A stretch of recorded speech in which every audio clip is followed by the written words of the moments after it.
Hello students, ये जो topic है इसके अंदर हम लोग जो है वो बायोगैस के आपका उत्पादन में सूक्ष्म जीवी हैं उनके उपयोग को डिस्कस करते हैं स्टूडेंट्स। ठीक है, तो सबसे पहले तो जो बायोगैस है उसकी आपका जो परिभाषा है वो आपका डिस्कस की गई है। तो बायोगैस एक गैसों का मिश्रण है स्टूडेंट्स। ठीक है, और जिसकी मुख्य जो गैस होती है बायोगैस के अंदर वो बेसिकली मीथेन है स्टूडेंट्स। ठीक है, यहाँ पे बताया गया कि ये एक गैस नहीं है, ये गैसों का मिश्रण है और इस मिश्रण के अंदर स्टूडेंट्स जो आपका मुख्य गैसें होती हैं वो मीथेन होती है, कार्बन डाइऑक्साइड होती है और हाइड्रोजन होती है। और ये गैसें सूक्ष्म जीवियों की क्रियाओं के द्वारा उत्पन्न होती हैं, यानी कि सूक्ष्म जीवी जो हैं वो विभिन्न कार्बनिक पदार्थों का अपघटन करते हैं, तो उस दौरान इन गैसों का आपका निर्माण होता है। बायोगैस का उपयोग हम सामान्यतः ईंधन के रूप में आपका करते हैं, यानी कि घरों के अंदर आपका जो कुकिंग के लिए, रोशनी के लिए ईंधन के रूप में आपका किसका उपयोग है, बायोगैस का। सूक्ष्म जीवियों के द्वारा बायोगैस का निर्माण कैसे होता है ये आपका बात बताई गई है। सूक्ष्म जीवी जो है वो अपनी वृद्धि और उपापचय क्रियाओं के दौरान विभिन्न प्रकार की गैसें जो है वो उत्पन्न करते रहते हैं आपका। ठीक है, तो सूक्ष्म जीवों की वृद्धि होती है किसी माध्यम में और उनकी जो उपापचय क्रियाएं होती हैं उनके दौरान आपका विभिन्न प्रकार की गैसें जो है वो आपका बनती है। उत्पन्न गैस का प्रकार एवं प्रकार उस सूक्ष्म जीवी और उनके द्वारा प्रयुक्त कार्बनिक पदार्थ के ऊपर आपका निर्भर करता है, यानी सूक्ष्म जीवियों के द्वारा किस प्रकार की गैस का निर्माण होता है वो सूक्ष्म जीवी के प्रकार के ऊपर निर्भर करेगा और आपका वो सूक्ष्म जीवी कौन से कार्बनिक पदार्थ का अपघटन कर रहे हैं इस बात के ऊपर निर्भर करेगा। यानी कि जैसे कि सूक्ष्म जीवी के रूप में हमारे पास में जीवाणु हो सकते हैं, तो स्टूडेंट सूक्ष्म जीवी के रूप में हमारे पास में कवक हो सकते हैं आपका। कार्बनिक पदार्थ के रूप में हमारे पास में आपका यानी कि विभिन्न कार्बनिक पदार्थ जैसे सेलुलोज वगैरह हो सकते हैं। इसका एक उदाहरण भी दिया गया स्टूडेंट्स। देखो, आपका उदाहरण के लिए हमने पढ़ा है आटे की किण्वन के दौरान, आटे का जब किण्वन करवाते हैं किसके लिए, यानी कि डोसा बनाने के लिए या फिर आपका इडली बनाने के लिए। पहले आपका उदाहरण आ चुका है आपका इडली बनाने के लिए। तो आटे की किण्वन की प्रक्रिया के दौरान, पनीर के निर्माण के दौरान और पेय पदार्थ के दौरान आपका निर्माण के दौरान मुख्य रूप से कौन सी गैस आपका उत्पन्न होती है, कार्बन डाइऑक्साइड आपका उत्पन्न होती है। अब स्टूडेंट्स यहाँ पे बताया कि कुछ विशेष प्रकार के जीवाणु हैं और जिनका नाम मिथेनोजेंस है आपका। और ये मिथेनोजेंस जब अवायवीय परिस्थितियों में सेलुलोज का अपघटन करते हैं, सेलुलोज का आपका क्या करते हैं, अपघटन करते हैं, सेलुलोज का आपका ब्रेक डाउन करते हैं आपका। ठीक है, अपघटन या फिर सेलुलोज को आपका क्या करते हैं, तोड़ते हैं आपका ये जीवाणु। ठीक है, तो सेलुलोज के अपघटन से, सेलुलोज के ब्रेकडाउन से जब ये जीवाणु उसका उपयोग करते हैं तो कौन सी गैस आपका उत्पन्न होती है, मीथेन, कार्बन डाइऑक्साइड और हाइड्रोजन। मीथेन, कार्बन डाइऑक्साइड और हाइड्रोजन के मिश्रण को ही हम लोग बायोगैस या फिर गोबर गैस बोलते हैं। इसकी मुख्य गैस मीथेन है, यानी कि प्रतिशत मात्रा देखें तो सबसे अधिक प्रतिशत मात्रा मीथेन की होती है। मीथेन के बाद में आपका थोड़ी कम मात्रा कार्बन डाइऑक्साइड की और उसके बाद में कम मात्रा हाइड्रोजन की और उसके बाद में अन्य गैसों की। ये बेसिकली बायोगैस मिश्रण की मुख्य गैसें हैं। और कौन सी जीवाणु की क्रिया के द्वारा बनती है, मिथेनोजेंस की क्रिया के द्वारा बनती हैं। और मिथेनोजेंस किसका अपघटन कर रहे हैं, सेलुलोज कार्बनिक पदार्थ का अपघटन कर रहे हैं। कौन सी परिस्थितियों में, अवायवीय परिस्थितियों में। इसका अर्थ हो गया ऑक्सीजन की अनुपस्थिति के अंदर आपका। ठीक है, अब ये मिथेनोजेंस क्या है स्टूडेंट्स, आप कक्षा 11 में पढ़ चुके हैं कि मिथेनोजेंस जो होते हैं वो बेसिकली आर्की बैक्टीरिया का एक आपका क्या है, समूह है। किसका आपका समूह है, आर्की बैक्टीरिया का। और ये आर्की बैक्टीरिया जो है आपका मिथेनोजेंस, ये जीवाणु हैं आपका जो मीथेन गैस आपका उत्पन्न करते हैं। मुख्य आपका सामान्य उदाहरण दिया गया मिथेनोबैक्टीरियम।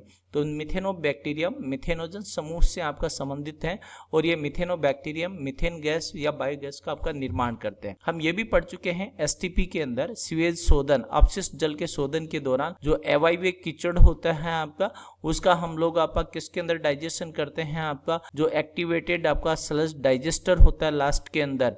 तो उस अवायवीय कीचड़ का आपका अपघटन के दौरान भी स्टूडेंट्स वहां पे किसका निर्माण हो रहा है, बायोगैस का निर्माण हो रहा है।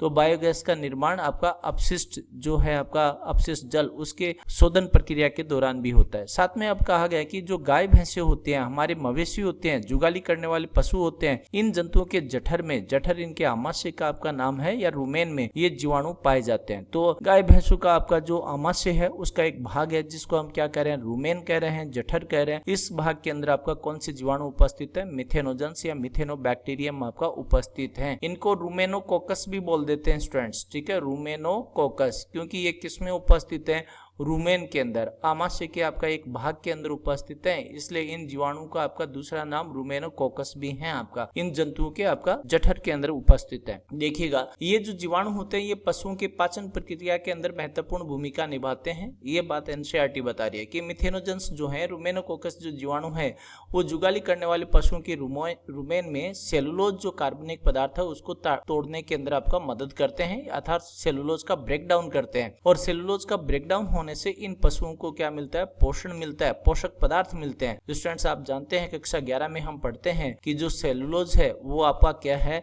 सेलुलोज एक आपका बहुलक है, और ये आपका किसका बहुलक है, ये ग्लूकोज का बहुलक है। ये किससे निर्मित है, ग्लूकोज से निर्मित है आपका। तो जब सेलुलोज का अपघटन होगा तो क्या मुक्त होगी, ग्लूकोज मुक्त होगी, और ग्लूकोज एक पोषक पदार्थ है जिसका उपयोग आपका इन जंतु की कोशिकाएं करती हैं स्टूडेंट्स, ठीक है। तो सेलुलोज के पाचन के अंदर, सेलुलोज के ब्रेकडाउन के अंदर ये जीवाणु आपका इन पशुओं के अंदर महत्वपूर्ण भूमिका निभाते हैं। स्टूडेंट्स इस बात को ऐसे भी याद रखिएगा कि इन पशुओं के आपका जठर के अंदर, आमाशय के अंदर इन जीवाणुओं की मदद से सेलुलोज का पाचन होता है, परंतु सेलुलोज पाचन करने वाला आपका जो एंजाइम है वो इनके पाचन तंत्र में नहीं है। जैसे कि मनुष्य का जो आपका पाचन तंत्र है उसके अंदर भी आपका एंजाइम नहीं है, परंतु मनुष्य के आपका पाचन तंत्र में ये जीवाणु भी अनुपस्थित हैं। इसलिए कह रहे हैं कि मनुष्य अपने भोजन में उपस्थित सेलुलोज को आपका नहीं पचा सकता, उसका ब्रेकडाउन नहीं हो सकता, परंतु ये जंतु पचा सकते हैं। किसकी मदद से आपका पचा सकते हैं, ये जीवाणु जो है मिथेनोजेंस, ठीक है, मिथेनोजेंस आपका, इन जीवाणु की मदद से ये पशु जो है वो सेलुलोज का पाचन कर सकते हैं।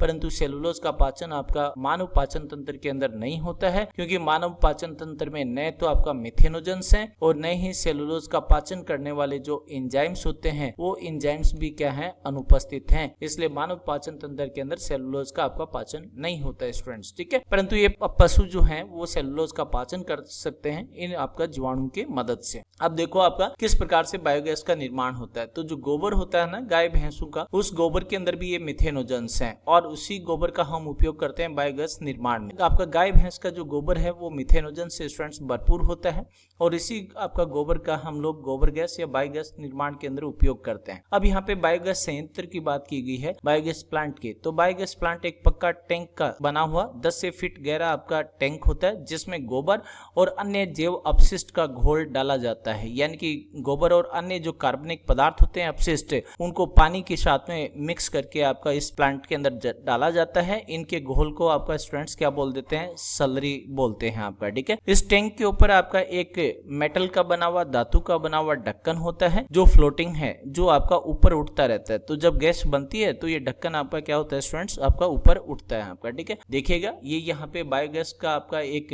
प्लांट का डायग्राम दिया हुआ है। तो ये आपका यहाँ पे आपका 10 से 15 फीट आपका गहरा जो है वो आपका कंक्रीट का बना हुआ टैंक है और इस टैंक के ऊपर ये एक मेटल का बना हुआ स्टूडेंट्स यहाँ पे क्या लगा हुआ है, ढक्कन लगा हुआ है। इस ढक्कन के ऊपर यहाँ पे एक वाल्व लगा हुआ है और इस वाल्व का कनेक्शन पाइप के साथ में है आपका, ठीक है। जब गैस बनेगी तो ये ढक्कन जो होता है वो बेसिकली आपका ऊपर की तरफ क्या होता रहता है, उठता रहता है। यहाँ पे ये वाला जो आपका इसके अंदर इनपुट करने के लिए, यानी कि सलरी इसके अंदर डालने के लिए है। तो यहाँ पे ये सलरी है आपका, ठीक है। सलरी के रूप में हमने किसका उपयोग किया है, हमने गोबर का उपयोग किया है आपका, ठीक है। जो कृषि अपशिष्ट होते हैं, यानी खेत के अंदर जो आपका अपशिष्ट पदार्थ हैं उनको, उस कचरे को आपका इसके अंदर डाला है। पेड़ों की आपका टहनियां, पत्तियां, उनको डाल देते हैं। घरेलू अपशिष्ट होते हैं, इन सब को आपका किसके रूप में आपका उपयोग करते हैं, सलरी के रूप में स्टूडेंट्स उपयोग करते हैं आपका। ये इधर से आपका डालेंगे और पानी होता है। तो 95% तो इसके अंदर जल है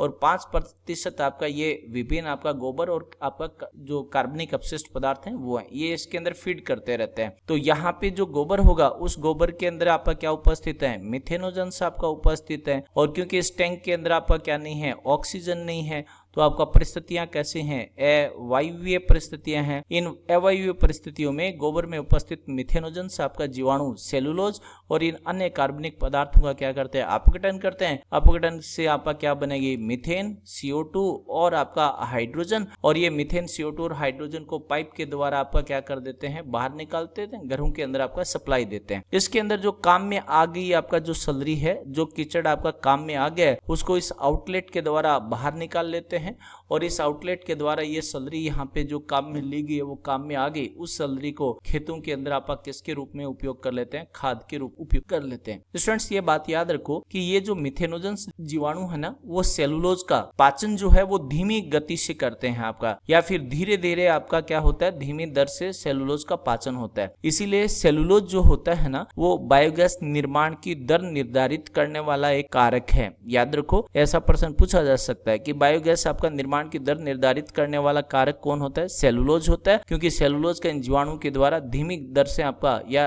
आपका धीरे धीरे आपका उसका क्या होता है, अपघटन होता है। तो ये बायोगैस जो प्लांट है उसका आपका डायग्राम है। आगे बढ़ते हैं। तो गैस पाइप के माध्यम से घरों तक पहुंचाई जाती है। शेष बचा हुआ जो सैलरी है, स्पेंट सैलरी है, जो काम में लिया गया आपका जो सैलरी है, उसको खेतों के अंदर आपका खाद के रूप में उपयोग कर लेते हैं स्टूडेंट्स। ठीक है। बायोगैस संयंत्र की उपलब्धता और उपयोग। तो आपका जो बायोगैस संयंत्र होता है वो ग्रामीण क्षेत्रों के अंदर गोबर की प्रचुर मात्रा में उपलब्ध होने के कारण अधिकतर आपका किसमें बनाए गए हैं, ग्रामीण क्षेत्रों के अंदर। इसलिए बायोगैस संयंत्र मुख्यतः गाँव में बनाए जाते हैं। बायोगैस का उपयोग खाना बनाने में और रोशनी करने के अंदर स्टूडेंट्स करते हैं आपका। ठीक है। उसके बाद में भारत के अंदर बायोगैस आपका तकनीक का विकास कैसे हुआ है। तो भारत में बायोगैस तकनीक का विकास मुख्यतः भारतीय कृषि अनुसंधान संस्थान यानी इंडियन एग्रीकल्चर रिसर्च इंस्टीट्यूट एवं खाद्य एवं ग्रामोद्योग आयोग जो है KVIC, इन्होंने इस तकनीक का आपका विकास किया है और इनके विकास से भारत के अंदर आपका गांव के अंदर बायोगैस संयंत्र आपका लगे हैं, जिसके द्वारा बायोगैस का आपका निर्माण हो रहा है। स्टूडेंट्स, यदि आपको टॉपिक समझ में आया तो कमेंट कीजिएगा। किसी भी प्रकार के डाउट है तो उसके लिए कमेंट कीजिएगा। चैनल को सब्सक्राइब नहीं किया है तो सब्सक्राइब कीजिएगा। धन्यवाद।